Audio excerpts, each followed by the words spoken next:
Thanks, everybody. We're here at the end of the day. We've got a small group in the room. We'd like to have this as a conversation, as Ms. Lynn was pointing out, around sightless or virtual trials.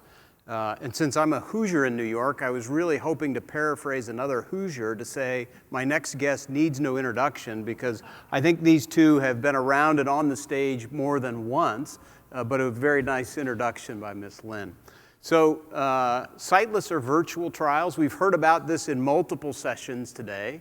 To start our conversation, and we'll open for questions later, it'd probably be good if we began with a definition of what do we mean by sightless, virtual, decentralized, remote, hybrid, banana pancakes. Craig, do you want to start with this?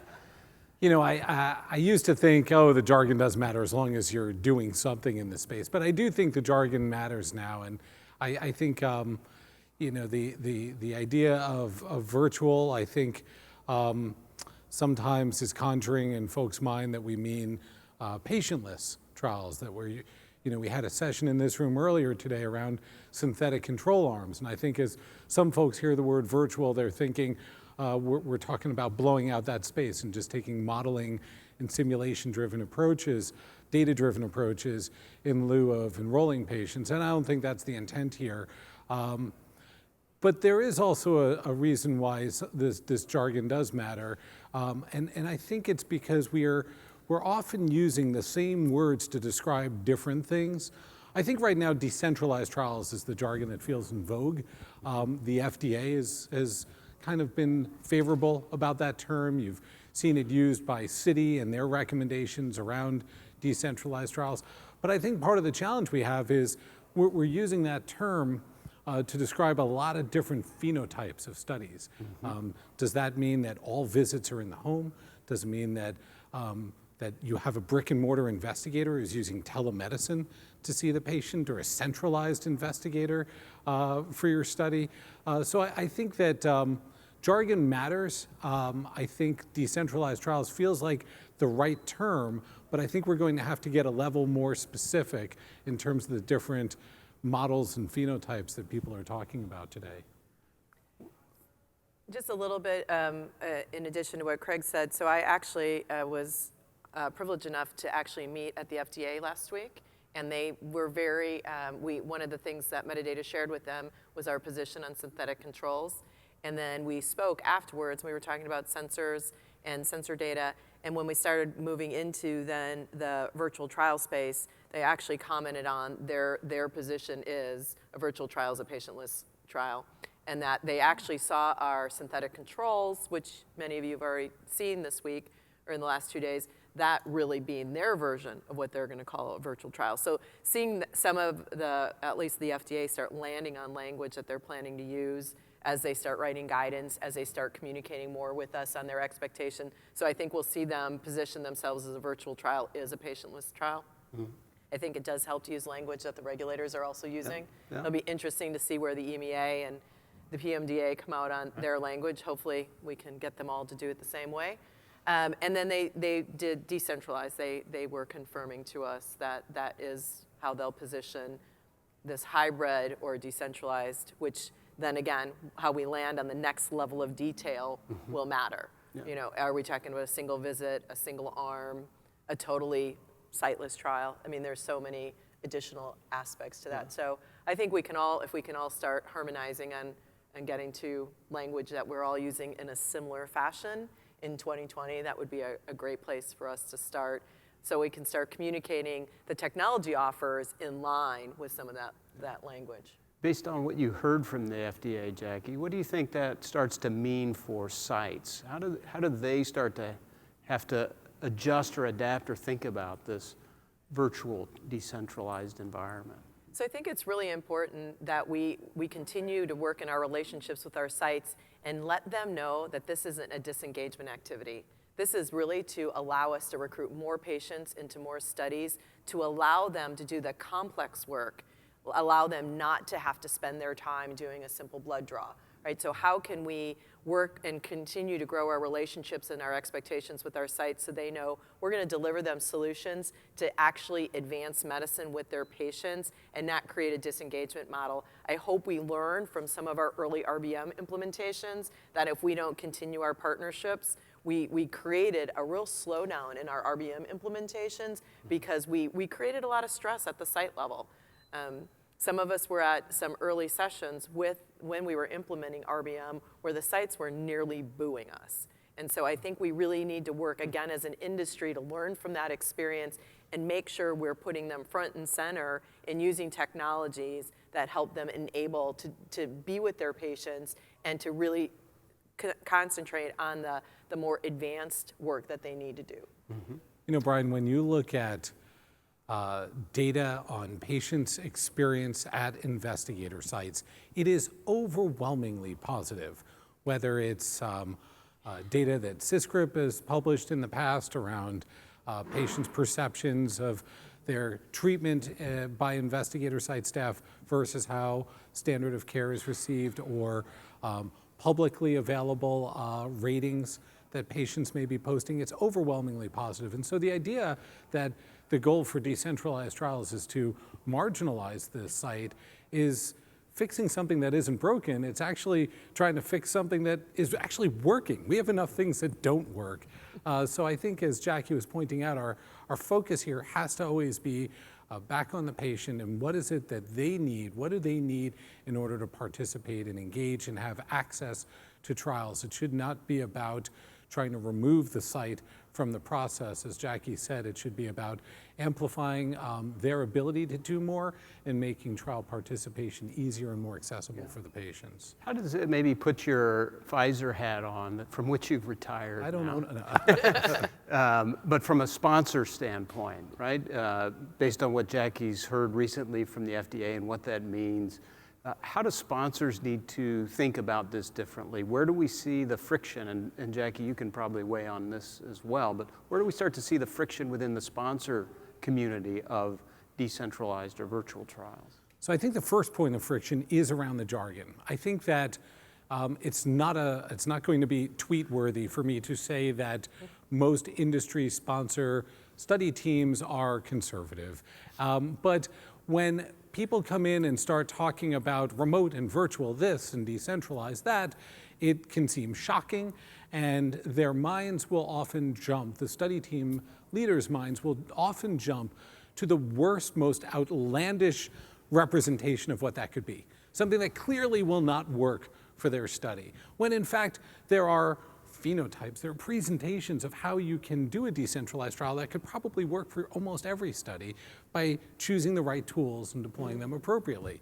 So I think the first problem is around our jargon. Because we have one term or three terms that all sort of mean the same thing, people's minds will jump to the worst case scenario and just assume what you're talking about sounds great, but not in my study. I think the next challenge that most sponsors have had is the ability to do one pilot or one cluster of pilots and not be able to get past them. And we've seen this in multiple pharma companies today. I often think about it like when you had when you have a child, right? Your partner is pregnant, and you're buying a book on what to expect when you're expecting, and you're getting the house all ready for those 9 months. And then when the baby arrives, that's the start of a tremendous amount of work, but you've been kind of getting ready for it. And it's almost all the opposite with these pilots. It's like we're spending 9 months on the pilot without expecting that something's going to get delivered at the end that actually has a lot of work left to do. There is no what to expect when you're expecting a successful pilot. And companies are not getting themselves ready organizationally to take these innovations and adopt them at scale. What are the SOPs that have to change? What are the planning steps I have to incorporate in my protocol that maybe I didn't have to before? There are things that are going to change that require work, and very few companies are investing in that.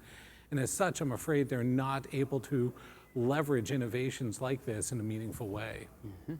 Would you have anything to add to that, Yeah, Jane? I mean, I think that's what we're seeing with the adoption of newer technology, whether we want to say it's the sensor component or the virtual component. However, we're in this endless loop of pilot, right? And we really need to help our sponsors and our partners help to encourage the industry to continue to move forward. And it is all around the preparation. I think it's almost like they're expecting these to fail, and it's a thing, and it's going to move on. But if we actually are all focused on how do we get more patients, the availability of new medicines, this is the nut to crack, right? This is the way that we can reach patients that are so far from a site that they can't get there, or they can't stay in a clinical study because it doesn't allow them to go to work, right? Because they have to have so many on-site visits. This is the way that we want to move forward, and we have to help people get out of this perpetual pilot because we're afraid of it. You know, I was thinking before we started, I think I was Medidata's first customer for a virtual trial because we worked with Mitris 12 years ago with Anthony Costello to make that happen. And so it's hard for me to imagine people saying, well, these are new, and we have to figure them out, because that wasn't even the first, that was the first fully, remote study without any physical site visits. Lilly had worked with Cialis before that.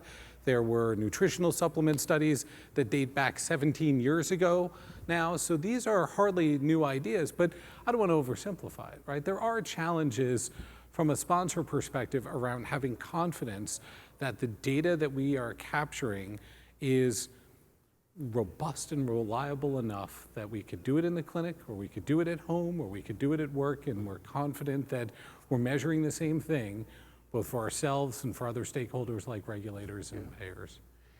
You mentioned about the collection of data, and both of you have commented about the technology. Do you think there is a technology challenge for the adoption of decentralized or virtual trials? Is it a hardware-software challenge that's holding the industry back? I don't think it's a challenge on selecting the technology. I think there are so many choices for the groups that are designing clinical trials today.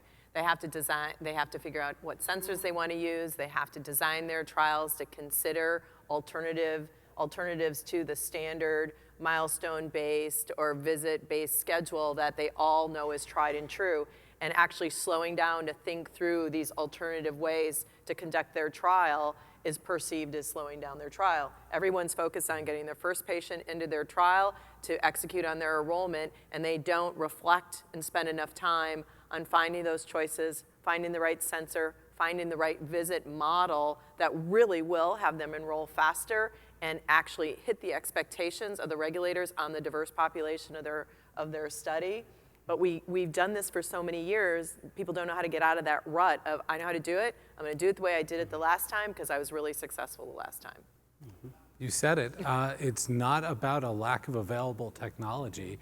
It's about a lack of available planning and time to select the right tools, to ensure they're validated and fit for purpose in terms of the quality and the data that we need to capture. But we know how to do that. We've been validating and qualifying different technologies for years. This isn't a new idea. It just requires time. You can't start writing a protocol, send off an RFP to your CROs with a protocol that's written based on conventional measurements and conventional approaches and expect to suddenly have the time for a new endpoint to fit in there and support this type of innovation. Mm-hmm. I'm going to use a different term in this question, right? Because you've used patient, but before I come into a clinical trial, I'm a consumer. And particularly when we're talking about hardware and software, as a consumer, I've made some technology choices. Do you believe that there's hesitancy or reticence on the consumer part to participate in virtual trials? I think patients want the ability to be, so the consumer is the patient or the caregiver or whatever model, the type of molecule we're looking at. But I think they want to be able to have more alternatives to the selection of care they get. And these models, especially with millennials and with other people with really all age groups that have really engaged lives, that have many things going on, this is the way to get them to be able to do more. They do it every day. Every day people are using a different device. I mean, we people use devices to turn on their lights at home now. People learn, they open their garage doors, they start their cars. Why wouldn't we embed this into how we go about our healthcare? I think I think our patients are consumers, and as consumers, we're all used to technology looking and feeling a certain way. You may disagree with it, but when I take out a new iPhone out of its box, it magically just works. I don't know how it does the things it does when it's brand new, but somehow or another, all my stuff is there and it's connected to the right places and it just works.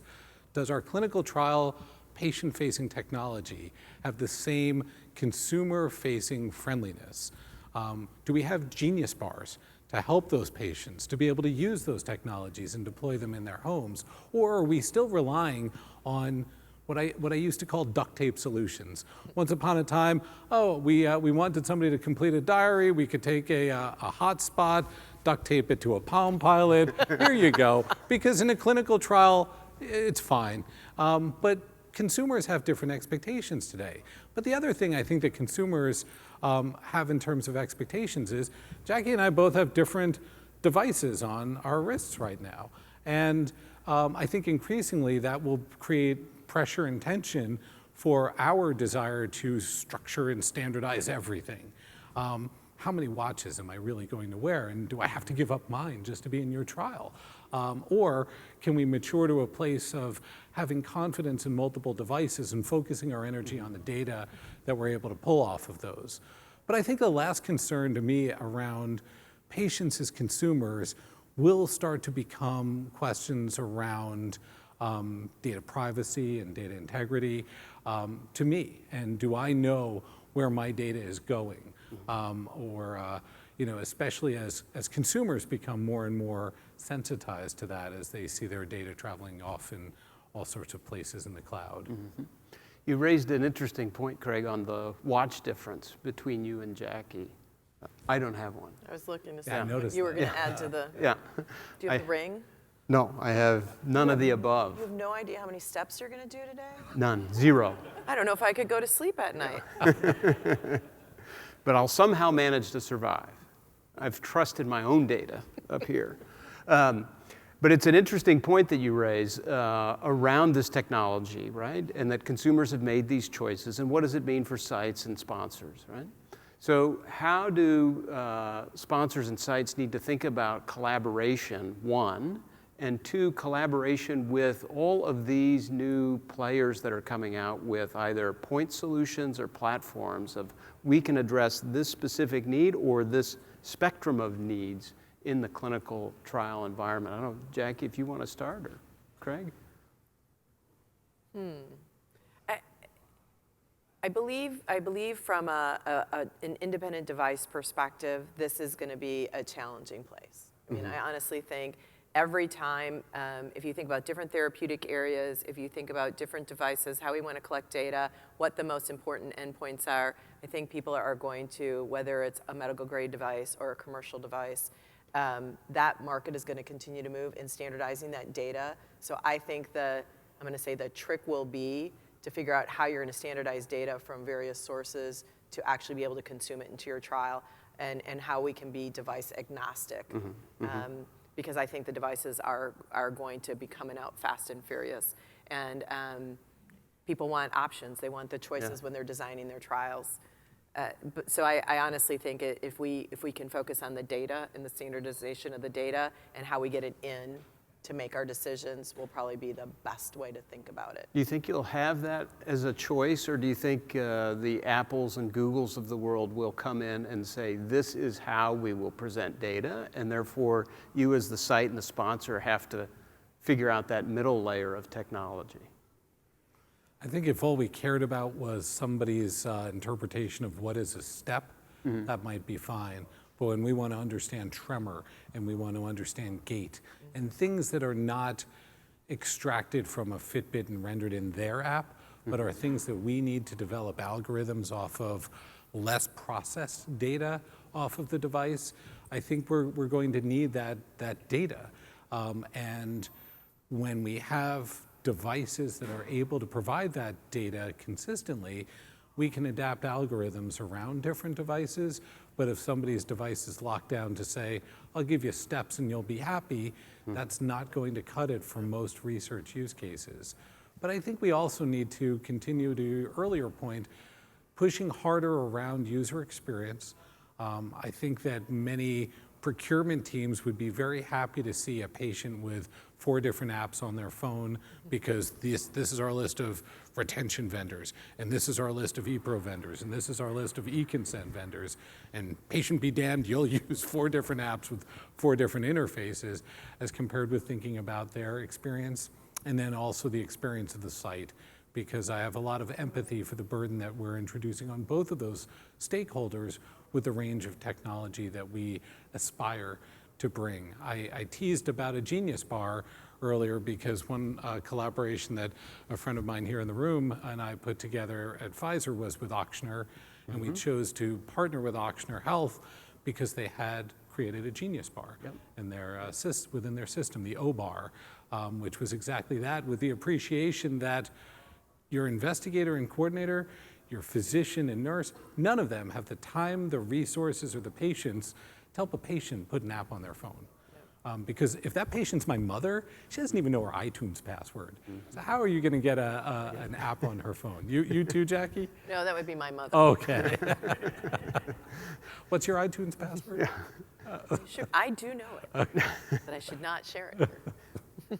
Yeah, that's right. Oxner's a great example, right? The Mercy system in their virtual hospital that they've launched. There's another one in Michigan that's a pediatric hospital. So we're seeing others adopting these technology platforms and trying to drive that, meet the consumer where and how they want to absorb and use healthcare and health services. Well, Brian, I think that's a great point about the range of these systems that are making those plays, because they need to survive. Their tertiary, their referral hospitals are busy, their community hospitals are getting emptied out and wiped out. And they're all adapting within their health systems to figure out how to use virtual and remote care. In many ways, this future of decentralized trials can do like we aspire to with a lot of things, and look at the intersection of research and healthcare, and how can we leverage shifts that are already happening inside of these health systems. Yeah, and it presents an interesting conundrum, because as recent studies have come out, more and more US markets have been consolidated in the provider as well as the payer environment, which represents a challenge to the sponsors in terms of how do I identify a market? What does the economics look like in terms of the relationship to actually stand up and run a trial? So virtual trials or decentralized trials perhaps become another way to maintain some parity between these different parties in the system. I think that decentralized trials pair very nicely with consolidation of healthcare within large health systems in the US. And as we start to think about who is the investigator and how do we want to align these? There are a lot of ways we talked about earlier that this can be represented. You could have a central site operating in the cloud. You could try to enable your brick and mortar sites to have some decentralization. But I think this model pairs really nicely with large health systems, which have integrated data platforms where providers across the system are all employed by the same health plan or health network and can be incentivized to refer, because they're not referring the patient away from the health system. Right. You can keep an investigator in the system and use these tools to amplify their ability. Yeah, good. I want to at least acknowledge that we'll have some time for questions, right? But I've got another one to come back to you, Jackie, back to the opening on the FDA. So the inhibitors potentially for the adoption of siteless or virtual trials, right? Do you think it's the regulatory environment? Do you think it's sponsors? Do you think it's sites, consumers? What do you think is the biggest inhibitor? So I'm going to say there are a few parties that are playing a role. I think our regulators are more open than they've ever been before. I think they want to see more medicines approved. I think they want to see us lower healthcare costs. So I think we have many more open doors from a regulatory body.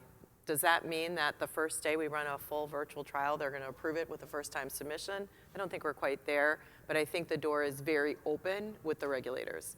I do see the speed in which we're willing to take risk as an inhibitor. Who is going to do the first decentralized trial, and use it in a phase 3 study and take it all the way to submission. How can we partner together across the industry and maybe 3 or 4 companies do it together and share that time with the regulators and see what we can really do to move that needle forward. But I do think that we're all in this pilot cautious mode right now. And so however we're developing our studies, I think on the edges, I feel more confident that we can do more in phase 4 and maybe in 1B. But I think that pivotal phase 3 study, we're very apprehensive to take those steps.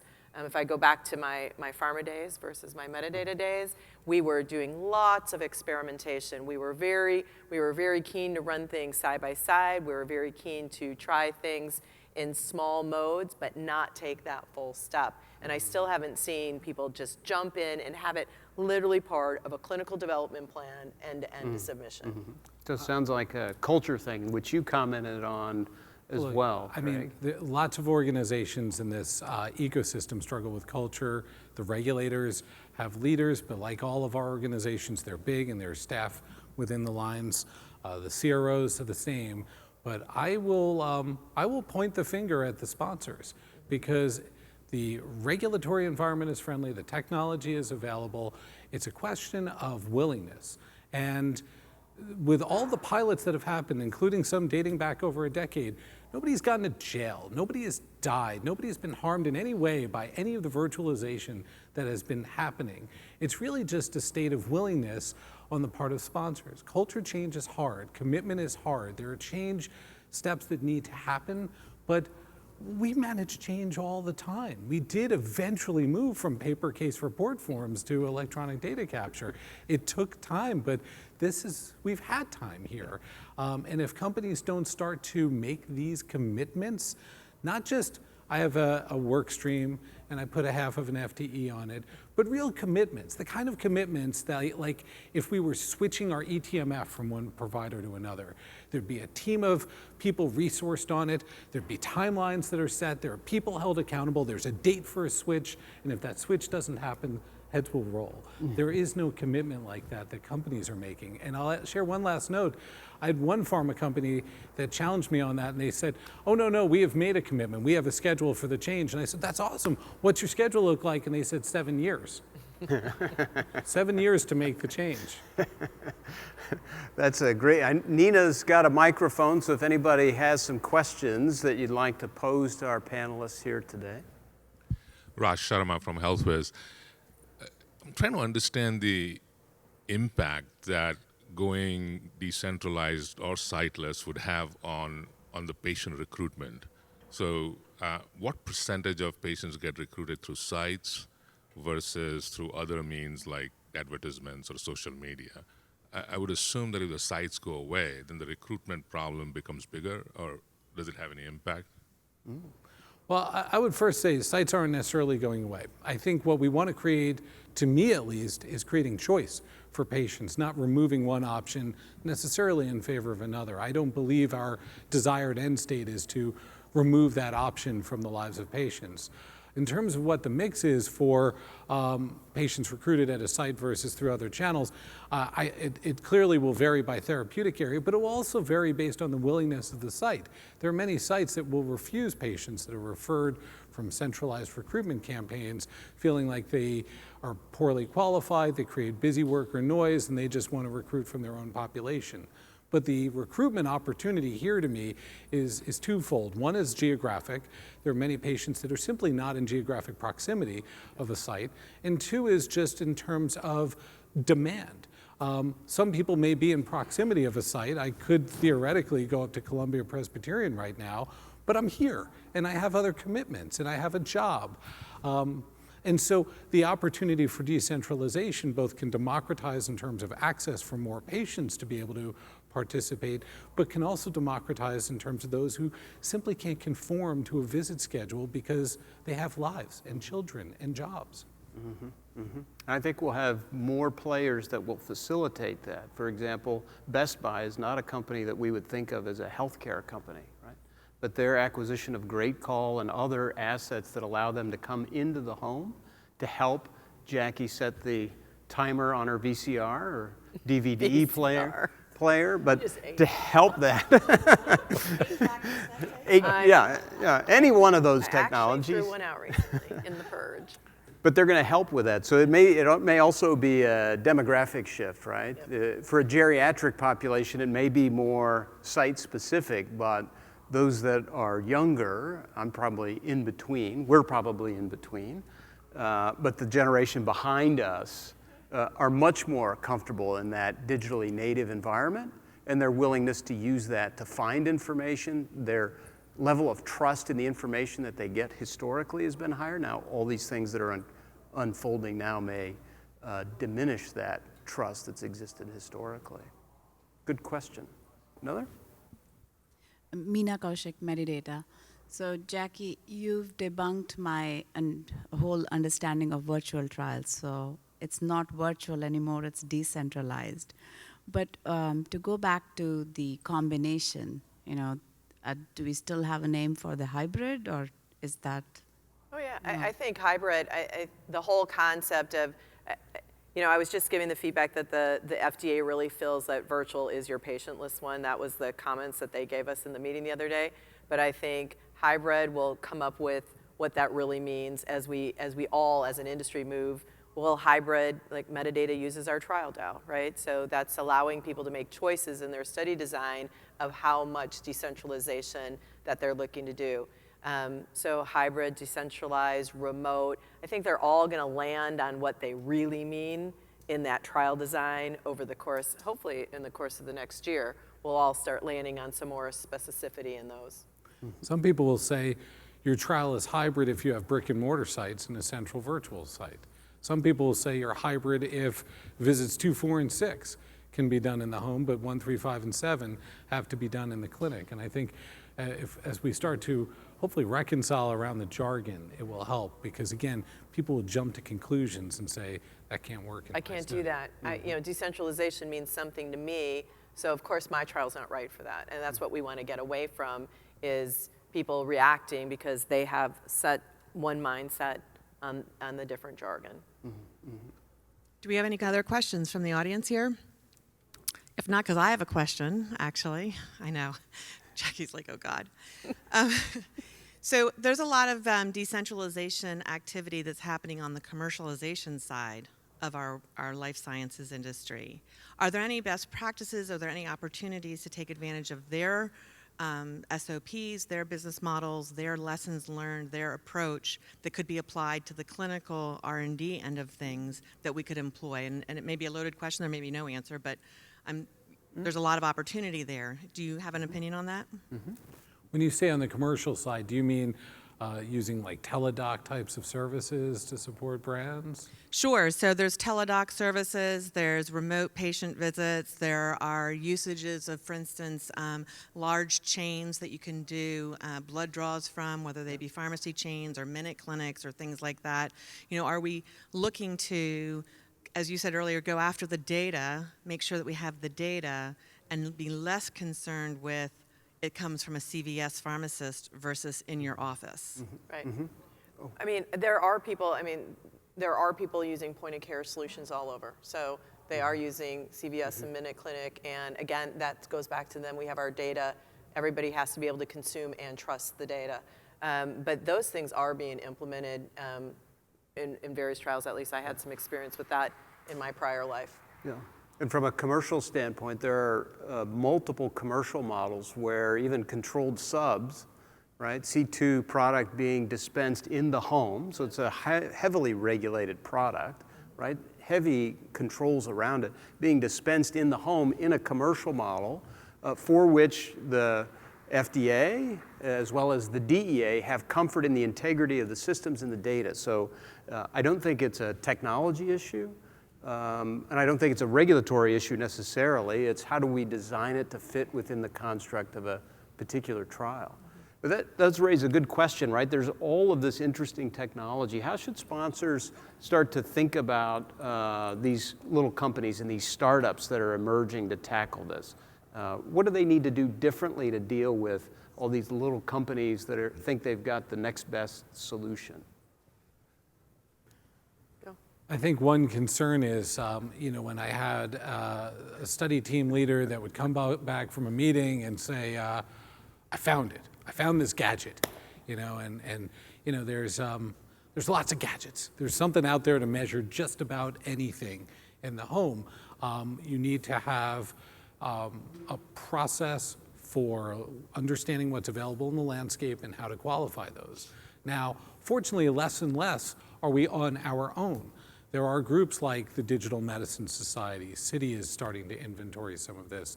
There are initiatives like Atlas from Electrolabs. There are a lot of interesting initiatives that are helping to inventory the landscape and understand the evidence that's associated with these in a democratized way so that we don't have to do all of the lifting in every one of our companies. But never should somebody come back from a meeting with enthusiasm after seeing slideware from one company and feel like they've found the one solution that's out there. I used to say the same thing about reading the magazine in the back of the airplane seat. Oh God, who is flying next? Yeah. Because they come back and say, can we get that? Can we implement that? Can we have that in 6 months? So I do think that therapeutically people are going to settle on core things that they know and they trust as we build libraries like we are at Medidata, because they're going to want the startup time. They're going to want to reuse qualified tools so they don't have to have that lengthy startup time, the negotiations. So I think we will see some of that pop up to the top as the core different therapeutic areas find the devices, find the tools that work best for them. We've got a question in the back here. Just from a different perspective, just curious to know if you're aware of any conversations that have come about with the payer organizations, with insurance companies, to see what their perspective is on virtual trials. Do they have any concerns with what might be produced as a virtual trial and how they might be able to cover a product that has been brought to market based on a virtual trial? For the first time, I have seen, and maybe it's just because I worked at one company for so many years, so I never did anything but push the renew button. I've been looking at different insurance things for some people in my family, and I've actually seen the virtual trial broken out in the insurance lines. The first time it's actually called out, and it does have, at least in the documentation I was reading, it is the same as entering into a normal, but it was called out as a separate line item. I thought it was really interesting. First time I'd seen that. I think your question in a lot of ways to me links back to this broader topic around digital endpoints and the endpoints that we look to use. And are these endpoints that are meaningful both to regulators but also fit for purpose for payers, in particular as we look more and more at value-based contracting and the ability to continue to monitor those patients after the drug has been approved to demonstrate that there is an improvement over time and justify the value for reimbursement. So I think your question is a good one, and I would lean it more towards how payers are engaging and looking at many of these digital endpoints that we're looking to invest the time to qualify and validate for different uses, not just for regulators, but also for payers. I think the only point I would add to your question is the topic we raised just a moment ago about the consolidation within the provider systems, and those where the provider and the payer are closely aligned, right? And there are some very large in that regard. Those entities are going to, I think, be more open to this topic because it keeps it within in the family, so to speak. Good. I think we're out of time. Thank you so much for joining us. Thanks to you, Craig and Jackie, for an engaging afternoon. Thanks, Brian.